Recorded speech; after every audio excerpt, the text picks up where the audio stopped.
the Big Ten and the SEC basically control football and viewership from 12 o'clock all the way to all the end of the night. Three Yeah. windows, and they go coast to coast almost. So you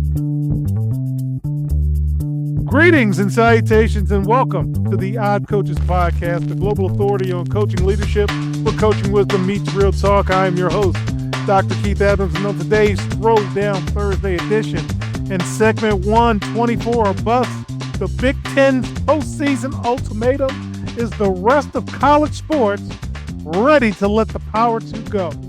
In segment 2, we're going to have that conversation again about the shift to age-based eligibility, and several sports have some legitimate claims of why you shouldn't do it. And in segment 3, we're going to check in on college action plans. With us today to help us navigate these conversations, Captain for Life, Will Cotton. Will, Big Ten Commissioner Tony Petitti explicitly stated that the conference absolute commitment to a 24-team playoff is real, and if other power players resist, the league is entirely content to leave the playoff structure at 12 until everyone aligns. The Big Ten and the SEC are locked in a structural standoff. The SEC favors a 16-team field, while the Big Ten argues that 16 does not offer enough access and fails to make financial sense if conference title games are dropped. Petitti has successfully rallied major allies, including ACC Commissioner Jim Phillips, Big 12 Commissioner Brett Yormick, and Notre Dame AD Pete Bakvova. And if I've mispronounced that, I'll get it right because you just got the job, kid. So spanning the 24 teams forces the elimination of profitable conference championship games. Media consultants must prove that the 12 additional playoff games can generate $200 to $250 million, and that's going to replace the revenue from the lost title game. You also have the proposed 2014 bracket featuring an all-at-large field determined by college football playoff rankings, ensuring at least one group of 16 gets in, and the top 8 teams receive a bye, while seeds 9 through 24, yes, I said that, Will, 9 through 24, play first-round games directly on college campuses.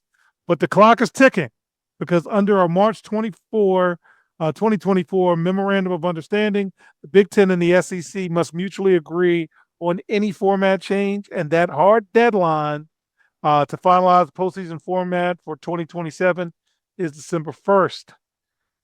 Will, I tried my best to give it to you very straightforward like I do with our audience. Now that you have the data and the movers and the shakers, last week you said you're all in on 24. Have we doubled down, or are we paused like the SEC? I am doubling down on the 24, man. I really like the 24. I really like 24. Now, I'm definitely biased for 100%. You know, I'm a SEC fan. You know what I'm saying? Of course, I would prefer to have a 24. Now, I understand the problem that other leagues or conferences are telling me, because it's just like when they expand the NCAA tournament. You're not really benefiting the at-large bids. You know what I'm saying? You're getting everybody who should get in here because of the money. If it's a 24, you expect that Notre Dame is going to be in there. The money makers are going to be in the top 25, and that's what you really want. You really are just saying, I don't want to hear about all this nonsense every freaking December or whatever. Everybody in, and then they can make their own decision. They can be mad at the ref. I don't care what they do. You know, I think if they get outside of the conference and they split off, I think you'll have a lot of logistical problems. I think you'll have a lot of recruiting problems, because it's going to be very, very, very, very concentrated. Well, let's have that conversation, because after 15 years of leveraging massive television revenue and brand power, the Big Ten and the SEC are moving past the threats and are actively exploring what a formal breakaway from the NCAA would look like. But instead of panicking, the rest of college athletics is responding with indifference. Iowa State AD Jamie Pollard publicly challenged the leagues to go do it. I love that, by the way. Pushing a growing sentiment that the rest of the NCAA should call their bluff.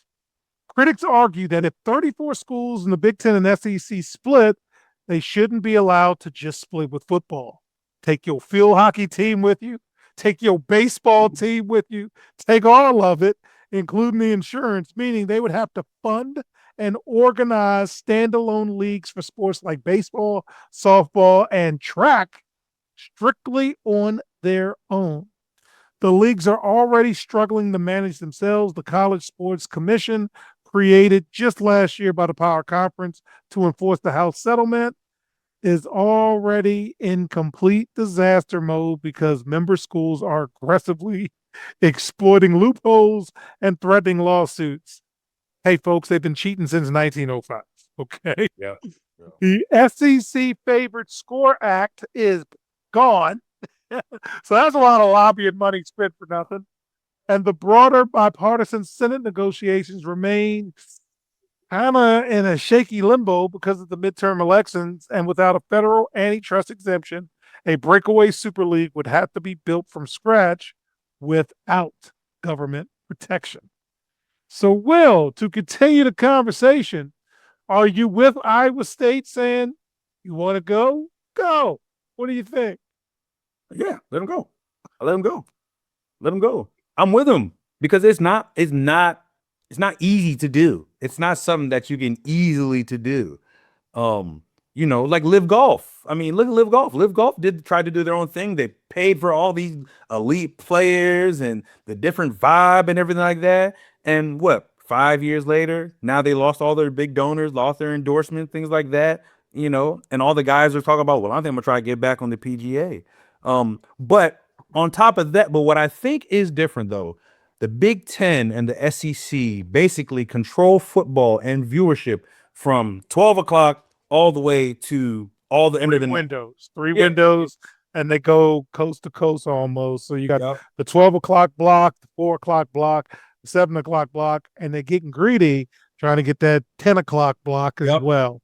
They're trying to get greedy with that. Yep. So, and so it's a very interesting kind of position, especially the SEC.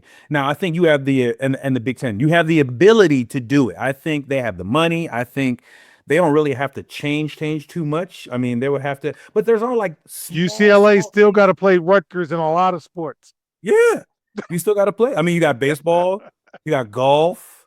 You got all these things.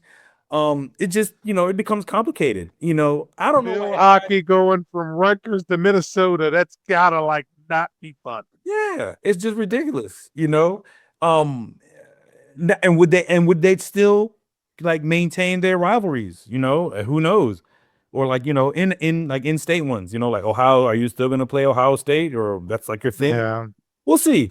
But when they're having this conversation, it's really just a lot of bolstering. I think at the end of the day, they'll come down to each other.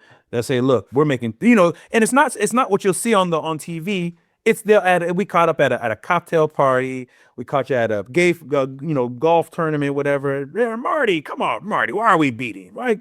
Let's, most of those deals happen. Shorts and T-shirts. Most deals are made shorts, T-shirts. So I think they'll get it done. They'll say, we can reconciled and we dare to do our thing. So I know they're gonna get paid. I'm gonna watch. I don't care. So, whatever they do. Whatever they do. I'm watching. As long as I can find it, I'll go watch it. I'll take Penn State at 3.5 in the open. Anyway. All right. So, fans, in segment 2, we're going to have a deeper dive conversation about the 5-and-5 rule. A couple of other sports have made their cases. Let's see if their cases are strong. We're going to ask Will about that. We'll be right back on the Eye Coaches Podcast. Today's student athletes face pro-level challenges without pro-level support. The CKA SAVE project is here to change that. For 16 plus years, Dr. Keith Adams and his team have provided comprehensive academic and athletic support from middle school through post-graduation transitions. NIL guidance, transfer portal navigation, academic coaching, career planning, they've got it covered. The CKA SAVE project. When your future is on the line, experience matters. Learn more at www.ckasaveproject.org. Welcome back to the Ad Coaches Podcast in segment 2, redefining the clock. the shift to age-based eligibility. So replacing the traditional season-based eligibility with a 5-year window of competition is the core change. The window begins the academic year following a student athlete's high school graduation or 19th birthday, whichever comes first. The vote will take place in June, and the new model aims to eliminate standard eligibility extensions. Exceptions are limited strictly to pregnancy, official religious missions, active duty military, provided no competition occurred. The implementation strategy, a grandfather period allowing schools to choose the most beneficial rule set for those with remaining eligibility post 25, 26. That's something that they're talking about. Strict adherence to the new models for all graduating high school students, class of 2026 and later. All pending hardship or existing waivers for current student athletes must be submitted by July 31st. So by shifting from a traditional 5-year clock to a rigid age-based window, does the NCAA gain the necessary predictability for its member institutions, or does this model unfairly penalize student athletes whose career paths, such as medical redshirts or late blooming athletes, that tends not to fit a standardized model? Plus, you have sports like hockey who rely on extended grace time. Yep. With that, same thing with baseball. What do you think?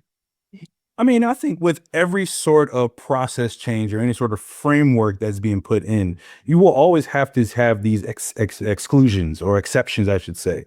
I mean, they happen in all kind of organizations. I have all kinds of situations. You know what I'm saying? I mean, people can take, FMLA.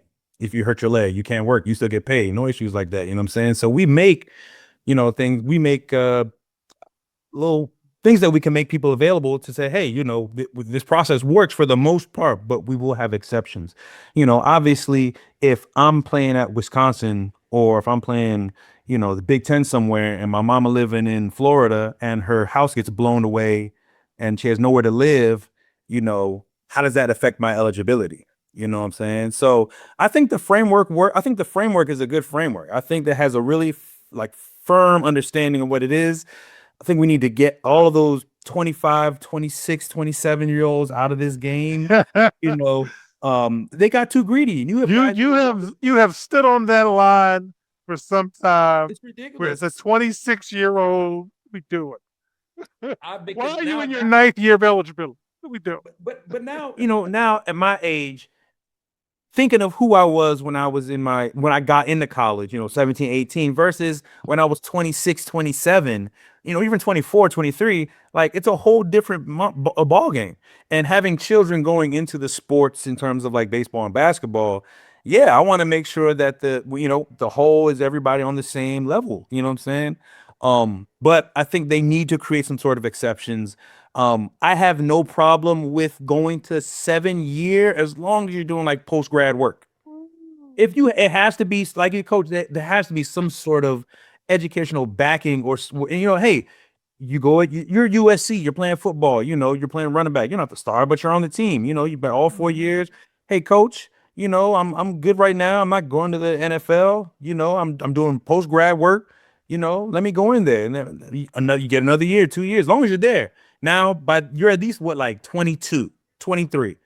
Now you can go to the NFL. You're still young enough. Now 25, 26, 27 coaches, you know, too It's much. a lot. Yeah. It's a lot. All right. So working in a school system, one of the things that has shifted over my over wow over 30-year career is when I first got into business, we had rules and then we had exceptions.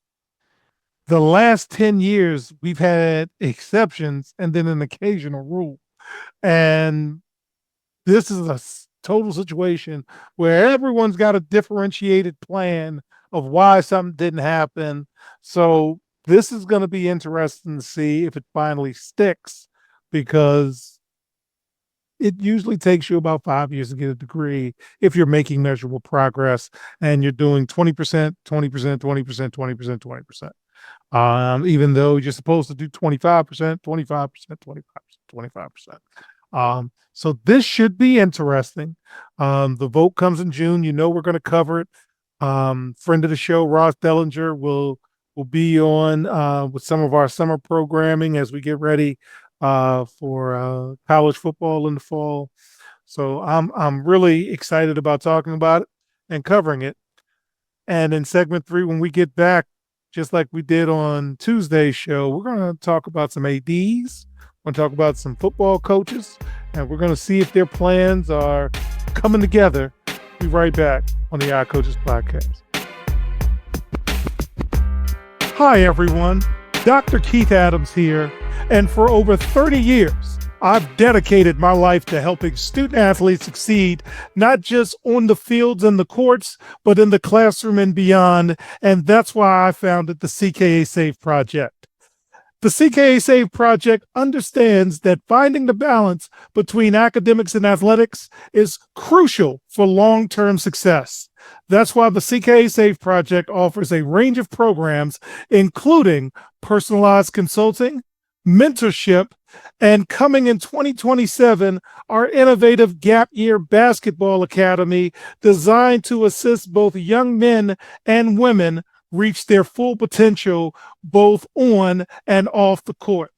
I'm incredibly excited to announce that the CK Save Project is now partnering with the Cascade Sports Network. This partnership will allow us the opportunity to amplify our message and reach even more student athletes through the Odd Coaches Podcast and other exciting initiatives. Join the CKA Save Project and the Cascade Sports Network as we empower the next generation of student athletes. Visit CKA on the web at www.ckasaveproject.org to learn more. Let's work together to find the balance and help unlock your potential. Welcome back to the Odd Coaches Podcast in segment 3. Let's talk a little bit about some of these college plans working, and I want to start locally to the Odd Coaches Podcast, Jim Smith's blueprint for Maryland athletics. So under new AD Jim Smith, Maryland has raised $36.5 million so far this fiscal year, already the second highest total in department history, with a goal of hitting an all-time record of over $43 million. The donor base has grown to 8,351 with a strategic push towards a 10,000 donor benchmark.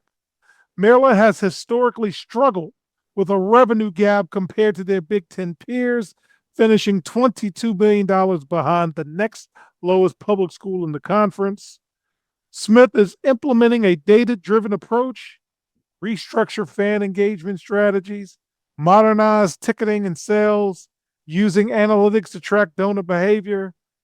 Increased liquidity is already translating into the cash war of modern recruiting. So, Will, you know a lot of Maryland alums. One is frequent show contributor. How you like the start of the new Maryland with the new AD and the new emphasis on fundraising? Will it equate to wins on the football field and on the basketball court? I love it. I love it. And I think as a native Marylander myself, I have a certain love for the Terps. You know what I'm saying? I have my own, alumni and the school I went to that I love to, shout out to St. John's and Howard, you know what I'm saying? But I love the Terps. Just like I said, I have a ton of friends who went to Maryland. So, and as soon as you can make that adjustment, it benefits your school. Constantly, and I'm beating on the drum for the last 25, 30, how old I am? Almost 40, yeah, maybe like 25 years, saying there's so much talent in Maryland and we lose it all the time. I mean, I'm not going to start with the amount of guys who've gone through Maryland their entire lives and never set foot college pros there, you know. So it's a very rich history, as you know.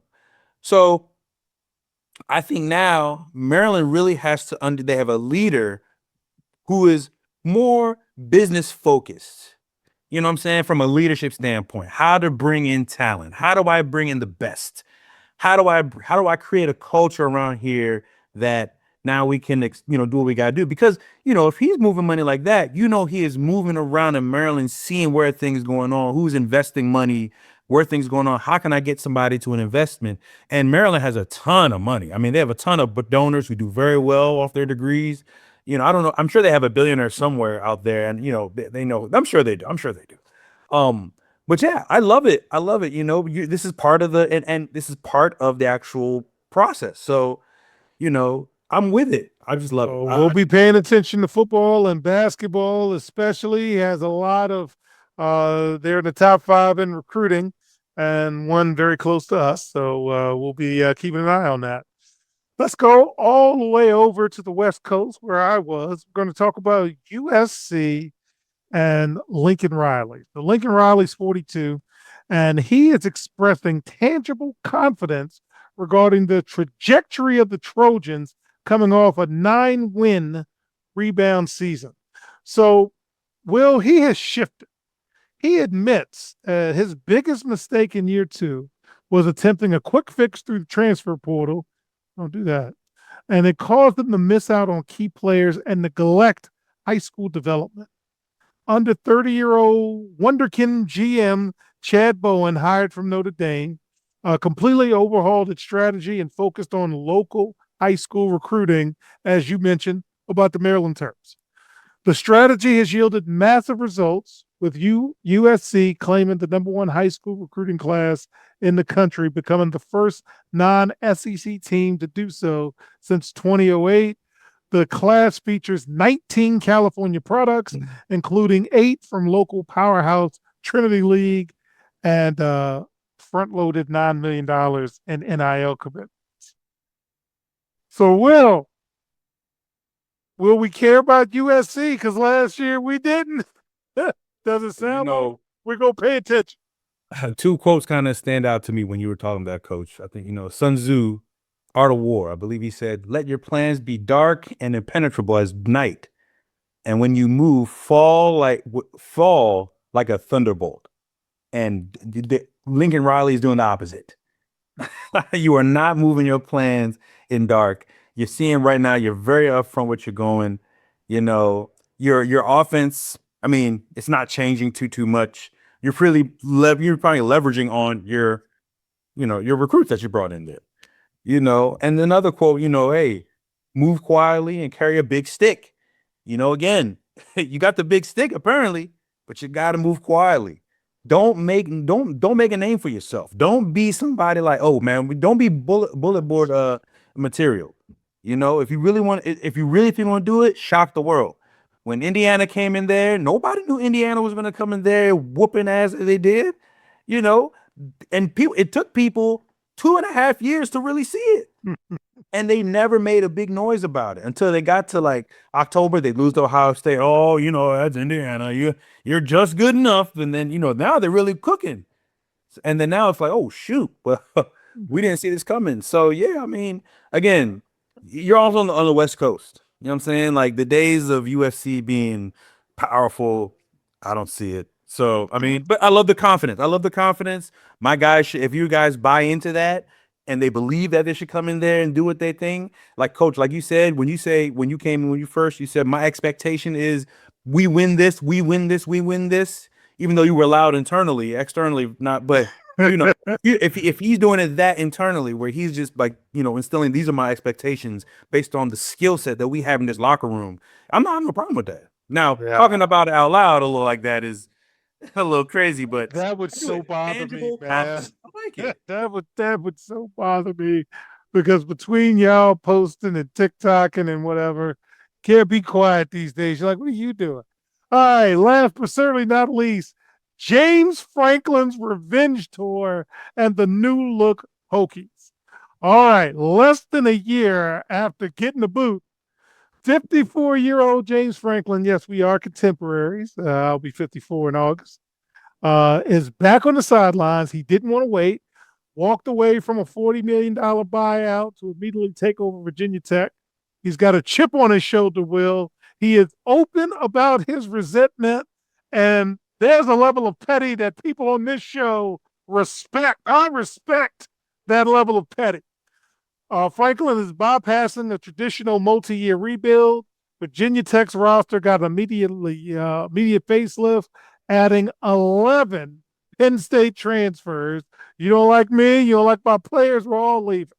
And he flipped nearly a dozen former Penn State commits to end up in Blacksburg for his 2026 signing class, in addition to returning some quality players.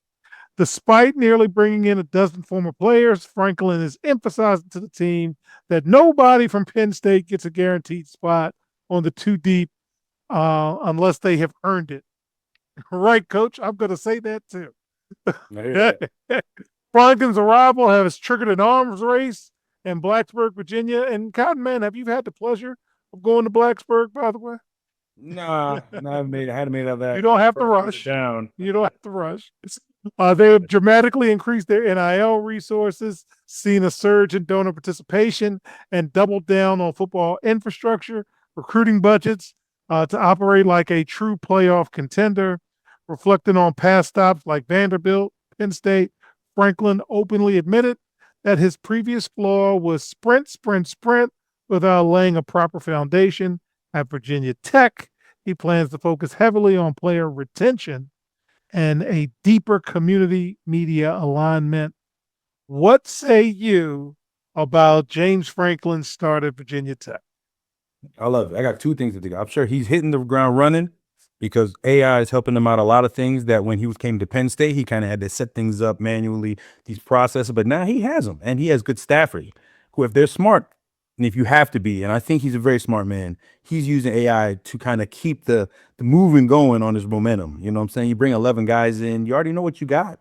You already know what you got. You know what you have to plug a lot easier. You know where the location is. You have a pamphlet of data, that you're going to have a bunch of players. You know all this information. Where should we in tech? You know what I'm saying? And number two, I would have a chip on my shoulder too. Remember who Penn State was before James Franklin got there. There was a big stain in that university, especially the football program.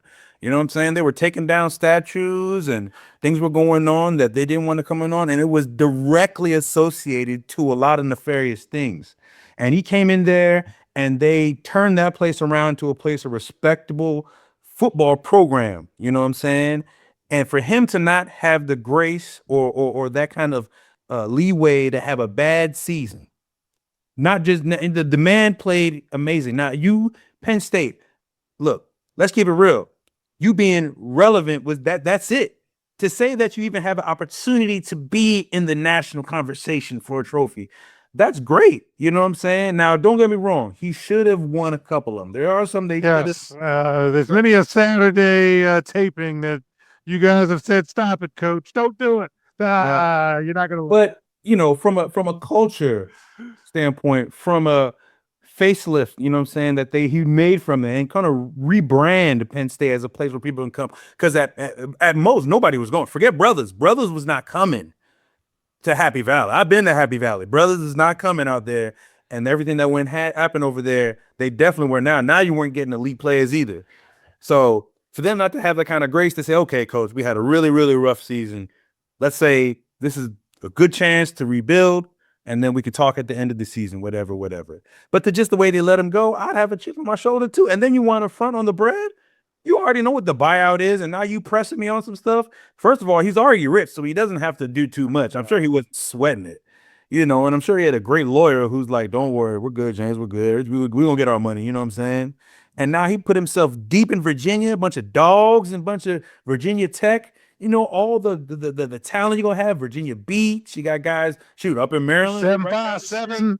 Yeah, Maryland, yeah. And he's already been at the local private schools. I can say that. So, you know, I wouldn't, and now he has money, man. And I hope, at some point, I hope he can get on Penn State's schedule at some point. I would That's a bowl game that I would put together. I would have to somehow if they both end up something crazy. I'll be like, man, look, you get VTech and Penn State in the same man. Let's do it. Let's All do it. right. So to wrap up, I had the pleasure of spending time last week at the Black Student Athlete Summit at the University of Oregon. Shout out to Dr. Leonard Moore and his team. We presented myself and Roland Harrison III, our CKA project manager for the VIP program on Beyond the Scholarship. A lot of things you hear about is us talking about Beyond the Scholarship. We had some student athletes take our survey. We still need more. We had some coaches take our survey. We still need more. We'll also be reaching out and having more exploratory interest meetings about the work the CKA Safe Project does as we continue our national growth and expansion, including the Odd Coaches Podcast Global Access Initiative. So this is not a start. We are past that. This is a continuation of the work we've been doing for over 16 years. So again, great opportunity, great experience. So thank you to everyone who helped get rolling there, including my man here, Cotton Man. So on behalf of Captain for Life, Will Cotton, I'm Dr. Keith Adams saying thank you for listening and or watching the Odd Coaches Podcast, the global authority on coaching leadership, where coaching wisdom meets real talk. Also seen on the Cascade Sports Network. And we'll see you on the sidelines. Until next time, take care. We hope you enjoyed today's show. The Odd Coaches Podcast drops new episodes every Tuesday, Wednesday, and Thursday. Make sure you subscribe to the Odd Coaches Podcast on YouTube, Spotify, and iHeartRadio. Follow the Odd Coaches Podcast on the X platform at Odd Coaches. Follow Dr. Keith Adams and the CKA Safe Project on social media at CKA Safe Project. For more information about the CKA Safe Project, visit them on the web at www.ckasafeproject.org. See you next time on the Odd Coaches Podcast.